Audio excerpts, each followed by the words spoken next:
국가 채무에 관련된 진실이 조금씩 밝혀지고 있습니다. 민들레가 이와 관련해가지고 분석 자료를 내놨죠.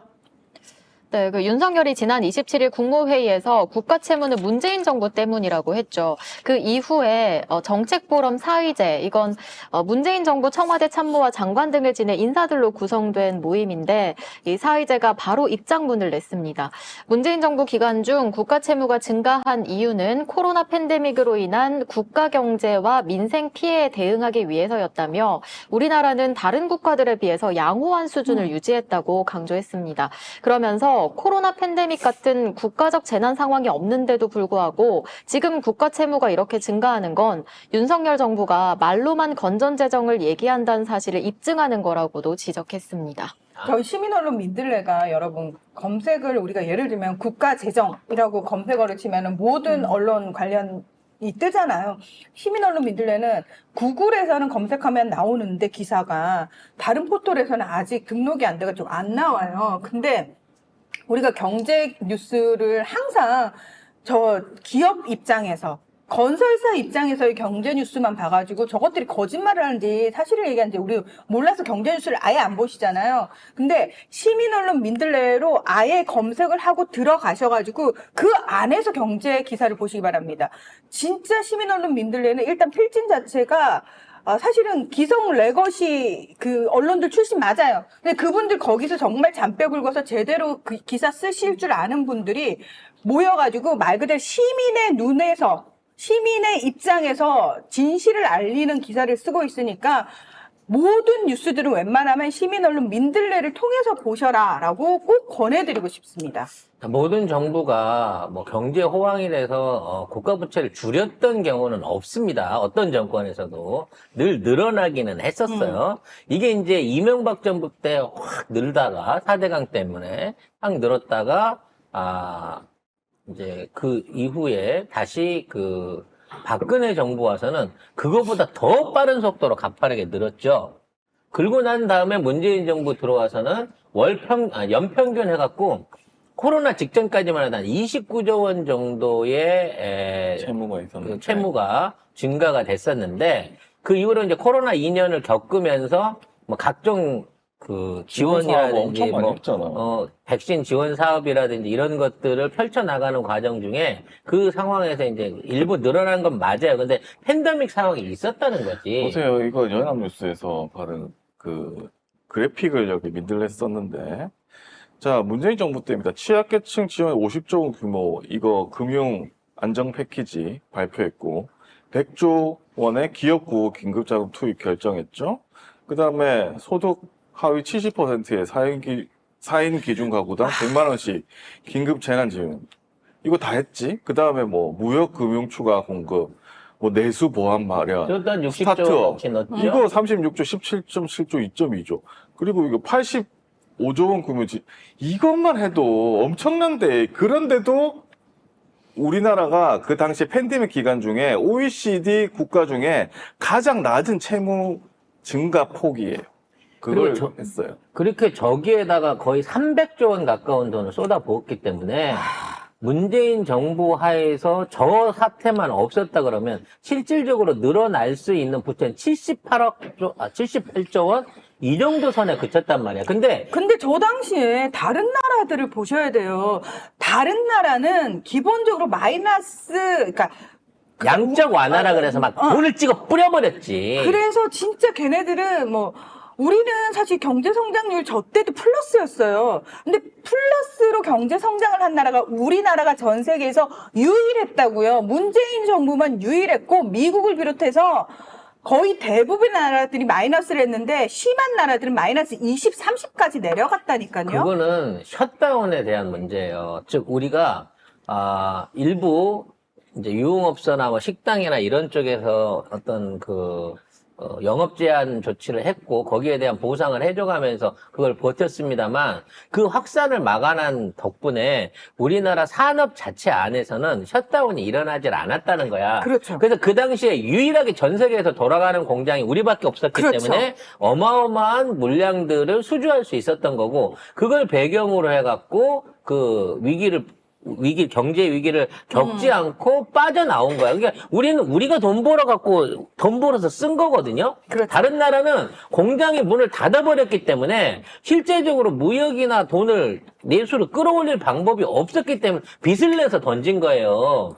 진짜 웃기는 건 뭔 줄 알아? 우리는 그랬기 때문에 우리 돈의 가치가 올라가야 돼.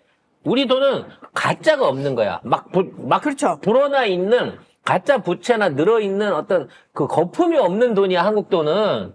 근데 오히려 지금 팬데믹을 제일 잘 극복하고 2년밖에 안 지났는데 대략 우리나라 경제는 개판 5분 전이 돼버리고 그리고 그 팬데믹도 겪지 않은 상황에서 1년에 72조가 넘는 적자를 만들어낸 게 이 정부야.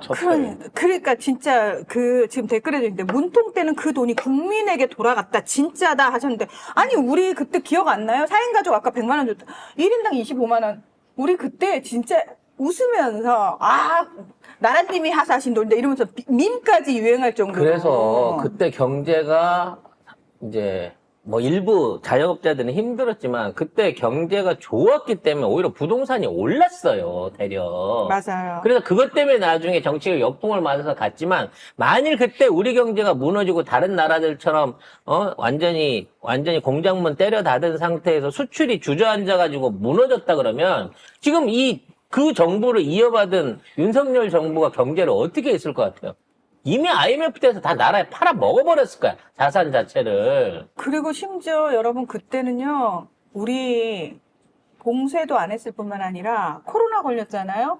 그러면은 지원금도 받았어요. 코로나 걸려서 이제 쉬는 동안 일을 못한 것과 관련해서 생활 지원금도 줬어요. 여러분 다 잊어버리셨겠지만 우리 돈도 받았어요. 코로나 걸렸다고. 그래서 그 당시만 하더라도 세계 8위 9위권의 경제대국에서 우리가 맞아요. 이탈리아를 추월해가지고 맞아요. 7위까지 된다, 뭐, 이 얘기를 하고 있던 나라였단 말이야. 그러니까 양스님 말씀하신 것처럼 지금이 만약 팬데믹이었으면 국민들 다 죽어나갔다고. 지금 팬데믹이에요. 그쵸? 일주일에 30만씩 걸리고 있어. 이게 팬데믹이지. 중요한 건 죽고 걸리는 거에 대해서 기레기들이 지랄 발광을 안 하고 있는 거야. 그러니까 우리나라 사람들은 모르는 거야. 하루 가면 15,000 넘어갔다 그래. 5,000명 넘어갔다 그래갖고 이제 나라 망했다고. 총 감염자 수 10만 넘어갔다고 나라 다 망했다고 그 난리를 쳤어. 우리는 백신 사다 맞춰가면서 맞아. 제한해가면서 마스크 풀어가면서 어떻게든 막아보려고 전 국민이 그래도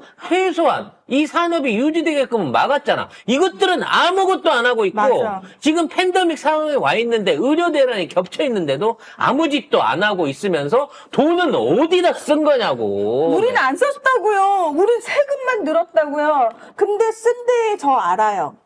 해외 순방 가는데 문재인 정부 때 2배를 써대고 있더라고요. 그래 봐야 사실은 한 350조에서 한 660조 정도로 한 300조 원 정도 는 거거든. 그것 때문에 72조 원이 적자 나진 않았을 것 같다는 거거든. 아이, 장난쳐요? 어?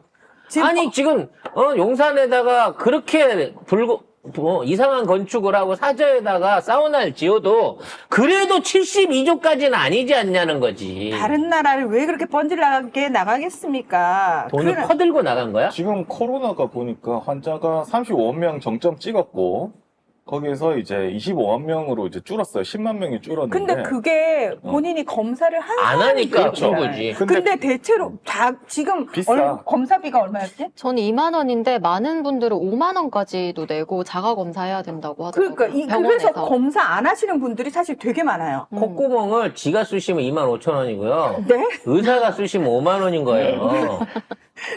그 차이예요. 그게 뭐냐면 25,000원짜리는 자기만 알면 돼. 근데 5만 원짜리는 증명을 받아야 되거든요. 감염된 증명은. 그 차이예요. 결국 의사가 쑤셔주고 도장 찍어주면 검체비가 5만 원이 되는 겁니다. 양군도님께서 병원 진단비 3만 원, 약값 5만 4천 원 냈습니다. 그러니까 그때 지금 많은 분들이 맞아 우리 그때 스스로 조심했고 치료비도 나라에서 내줬고 주가도 올랐고 지원금도 받았고 집에 라면이랑 생필품, 빵도 보내줬어요. 생필품 과자도 키트도 받았는데 지금 없어. 그런데도 힘들어 죽겠다고 했는데 지금은 조용하다고. 더 많은데. 감염자가 더 많은데. 그렇지. 뉴스도 안 나와. 유급 휴가도 받았고. 그러니까 우리 이거 기억해야 돼요. 문재인 정부가 잘했어요. 그래서 외신들도 그 당시 한국이 너무 잘하고 있다고 방역에 있어서 거의 완벽하다고 찬사를 쏟아냈었어요. 윤석열이랑 김건희 관련해가 쭉 요만큼 칭찬도 아니고 요만큼 얘기한 것도 우리나라는 외신들을 통해 가지고 왜곡 보도하잖아요. 이렇게 훌륭하시다. 건희 여사가 막 이러면서 난리를 치는데 문재인 대통령 때는 외신들이 그렇게 문재인 대통령 잘하고 있다고 기사를 써대도 우리 언론들이 보도 안 했습니다. 그래서 송작가 TV에서는 항상 우리가 성과를 얘기를 했잖아요. 국뽕 방송하고 싶다, 진짜.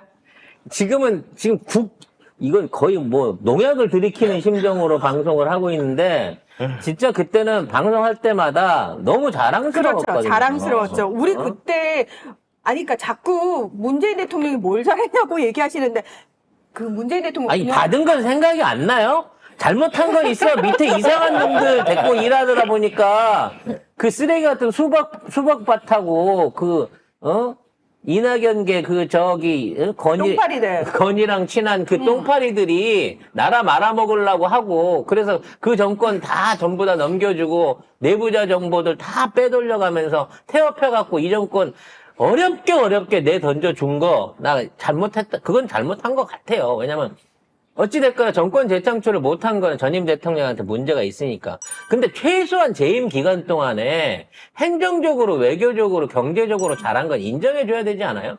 지금 저 정권이 끝나고, 문재인 정권이 끝나고 이어받은 지가 6개월만 된 상황에 이런 얘기하면 그럴 수 있다고 쳐. 2년 반이 지났어. 맞아. 그때는 진짜 방송 볼 때 힐링이었다고 하시고, 아, 눈물 난다. 그때 방송 보는 게 정말 행복했어요. 저희도 얘기하면서 되게 행복했어요. 근데 우리는 또 동시에 짜증이 났어. 기레기들이 이걸 보도를 제대로 안 하고, 우리가 그때 경제 성과를 이 국장이 아예 대놓고 매달 경제 성과가 매달 신기록이었지. 매달 신기록이라고 우리가 구체적인 신기록. 수치를 가지고서 계속 말씀을 드렸어요. 근데 이 새끼들은 계속 신기록이야. 계속 적자 신기록.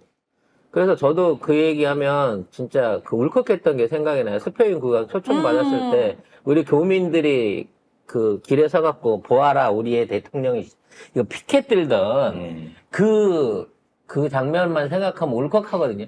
근데 지금 윤석열, 김건희를 보고 있으면 아 진짜 구한말에 나라 팔아먹으려고 하는 진짜 이완영이나 을사오족들보다도 더 미워요.